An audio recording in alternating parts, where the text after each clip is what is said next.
Hello বন্ধুরা, তোমরা কেমন আছো? আশা করি তোমরা সকলেই ভালো আছো। আমিও তোমাদের আশীর্বাদে ভালো আছি। এই যে সাজনা, টমেটো, তারপরে রসুন ছেঁচা ছেঁচা নিছি। একটা সাজনা দিয়ে এমন সুন্দর একটা রান্না করব, গরমের মধ্যে তোমাদের মুখে রুচি এসে পড়বো।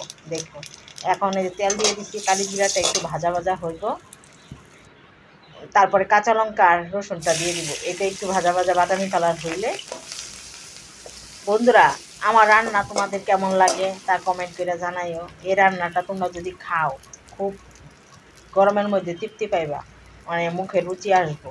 তারপর হলুদ দিয়ে দিলাম, তারপর টমেটোগুলো দিয়া কিছুক্ষণ কষাইতে হইব। তারপর একটু লবণ, টমেটোটা আর কি গলা গলা হইলে তারপরে সাজনা আর আলুটা দিয়ে দিব। একটু জল দিয়ে দিলাম যাতে এই টমেটোটা সিদ্ধ হয়। এখনকার টমেটো তো সিদ্ধ হইতে চায় না সহজে, তারপর ঢাকা টেকে সিদ্ধ করতে হইব।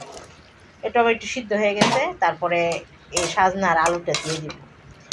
এই তরকারিটা তোমরা এভাবে রান্না করে খায়া দেখো, শর্টকাট, বেশি মশলাও না, কিছু না, তেলও বেশি না। এই দেখো, ওটা নিয়ে এসে সাজনা আর আলু যদি সিদ্ধ হয় তাহলে এমন ঝোলঝুলি নামাই ফেলবা।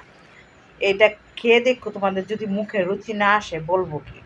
আচ্ছা বন্ধুরা, ভালো থেকো, সুস্থ থেকো।